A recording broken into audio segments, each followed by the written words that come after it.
So రక్త శ్వేత రక్త సహస్రారముల యొక్క సామరస్యమే కౌలిని. వారిద్దరు యొక్క ఈ ఎరుపు తెలుపు యొక్క సామరస్యం అన్నా, ఈ సామరస్యమే వారి యొక్క కౌలిని స్థితి అంటారు. వాళ్ళిద్దరు అలా కలిసి ఉండటం, సమరస సమలీనంలో ఉండటం వలన వాళ్ళు కౌలిని అంటారు. మంచి చేసేవాడిని ఏమంటాం? మంచివాడు అని అంటున్నాగా. అలానే అంటే మంచితనాన్నే తానుగా బతికినవాడు కాబట్టి మంచివాడండి అంటున్నాం. అలానే కౌలిని అంటే +1 చెప్పాను కదా. అలా వాళ్ళిద్దరూ సామరస్యంగా ఉన్నారు సృష్టి ఆది నుంచి ఇంతవరకు ఎప్పుడూ కూడా. సో వారు కౌలినీలండి, కౌలిని అండి. అట్లే ఈ నాడులు, మన నాడులలో ఎడ పింగళ సామరస్యమే సుషుష్మ. ఇప్పుడు మీరు జడలు వేసుకుంటారు కదమ్మా, 3 పాయల జడలు. జడంతా ఒకే తల నుంచి వచ్చిన జుట్టే, దాన్ని 3 పాయలుగా విడదీశారు. అదేమిటి జుట్టంతా ఒకటి 3గా ఎలా విభజించబడింది? అదే మాయ. దాన్ని కలిపామనుకోండి, ఒకే జడగా తీసుకొస్తే అరే ఒకే జడ అయిందే. ముడి వేసేసావు, ముడి పెట్టుకొని తిరుగుతున్నావు ఇంట్లో. సృష్టి లేదు, ప్రళయం ఏమీ లేదండి. జడ లేదు, ఇడ లేదు, పింగళ లేదు, సుషుష్మ లేదు.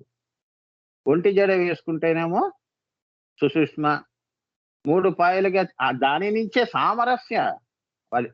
వారి అమ్మవారి యొక్క సుషుష్మ అంటే కౌలిని, వారిద్దరే కదా. దాన్ని 3గా చేయటం, ఇడ పింగళ, సూర్యుడు చంద్రనాడి సూర్యనాడి అంటే సృష్టి, త్రిపుటి 3 ఉంటే సృష్టి వచ్చింది అని. మళ్ళీ ఈ 3 కలిపామనుకోండి ఆగ్నేయ చక్రంలో, అయ్యో నేనే కదా, ఈ జడంతా నాదే కదా అని తెలుసుకోవటం.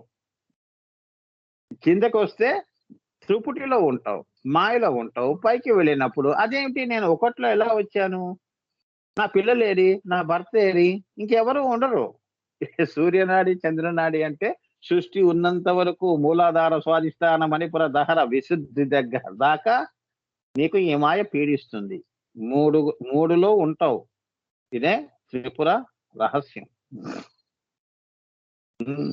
3వ కన్ను దగ్గర తీసుకొస్తే ఏకం సత్ త్రిపుర బహుదా వదంతి అంటావు, అహం బ్రహ్మాస్మి అంటావు. అయ్యో ఈ జడంతా నాదేనా, పిచ్చిదానిలా నేను 3 పాయలు పెట్టుకుని 3 జడలు వెనక వేసుకున్నానని తిరుగుతున్నాను మాయలో అని. గురువులు వచ్చి చెప్తారమ్మా 3 జడలు లేవు అమ్మా, నీకు ఉన్నది ఒకే జడను 3గా విభజించావు అని. అది తెలుసుకుంటే నీవు అమ్మవారిని తెలుసుకున్నట్టే. నువ్వే సుషుష్మ, నువ్వే ఆత్మ. అది అయ్యవారిని వెళ్ళి కలుస్తుంది సహస్రారంలో. చాలా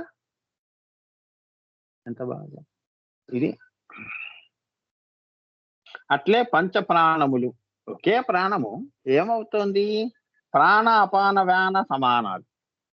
మరి నీ శరీరం అంతా వ్యానము అంటే అన్నిటికీ వెళ్ళాలి కదా. చెయ్యి కదపాలి అంటే ఈ యొక్క ముఖ్య ప్రాణము, ఆ ప్రాణం చేతిలో ప్రాణం ఉంది కాబట్టి చెయ్యి కదుపుతున్నావు.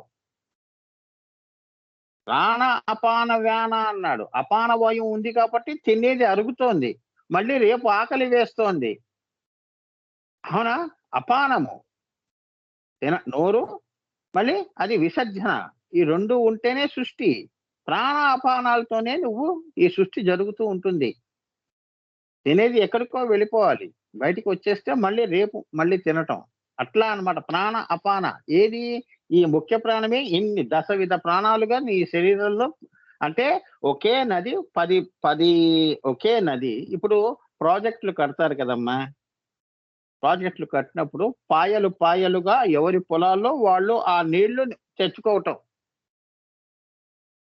కాలువలు తవ్వుకుంటూ ఆ నీళ్ళంతా కూడా ఈ పొలాల్లోకి వెళుతూ ఉంటుంది. ఎన్నో పాయలుగా విడిపోతూ ఉంటుంది, కానీ ఆ నీరు ఒకటే.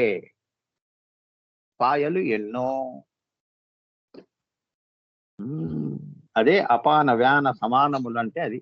పక్కవాడి పొలంలో నీళ్లున్నాయి, నా పొలంలో నీళ్లున్నాయి, వెనకవాడి పొలంలో నీళ్లున్నాయి. ఈ శరీరంలో చేతుల్లో ప్రాణం ఉంది, కాళ్ళల్లో ప్రాణం ఉంది, కళ్ళల్లో ప్రాణం ఉంది. అవునా?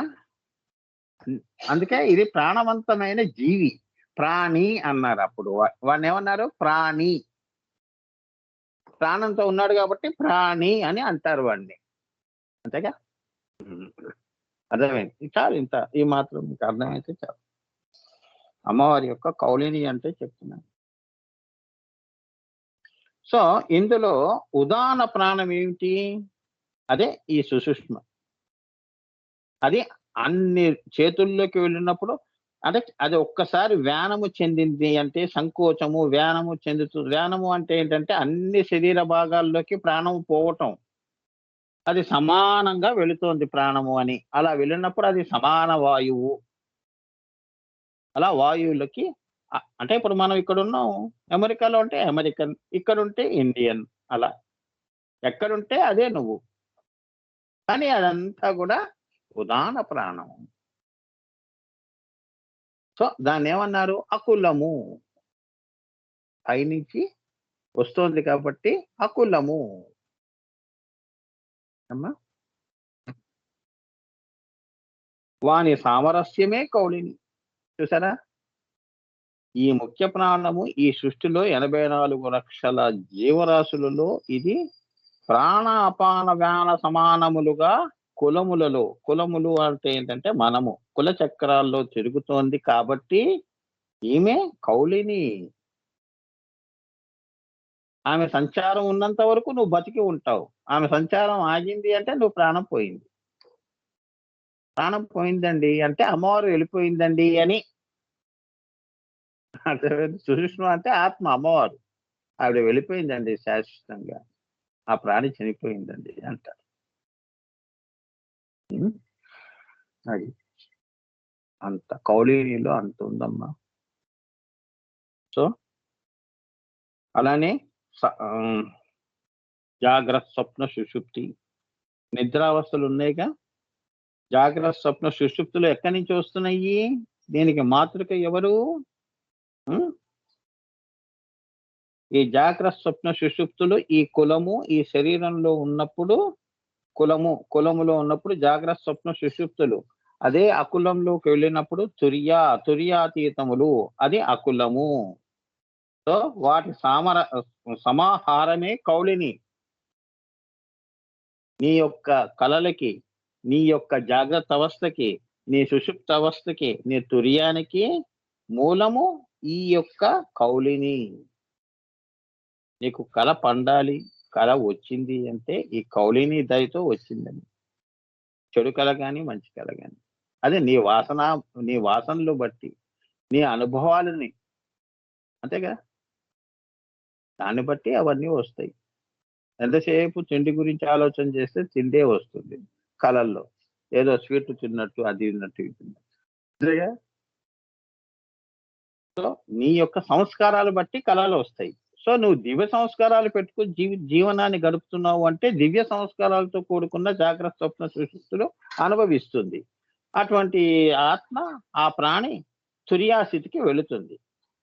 అందుకే దివ్య సంస్కారాల్లో ఉండటం అంటే ఏంటంటే అత్యుత్తమమైన కౌలిని కులాంతస్థ అనే ఆలోచన పెట్టుకొని బతకమని. అటువంటి వాళ్ళు అమ్మకి చాలా దగ్గరగా ఉంటారు. సాలోక్యంలు కాకుండా సామీప్యంగా ఉండటం. తర్వాత సారూప్యంగా అమ్మవారు తుర్యంలో తీసుకొస్తుంది గురువుల ద్వారా. అది. ఇక్కడికి నామం అయిపోయింది. అమ్మా! శ్రీమాత్రే నమః. ఆ! అమ్మవారు ఊరుకోదమ్మా.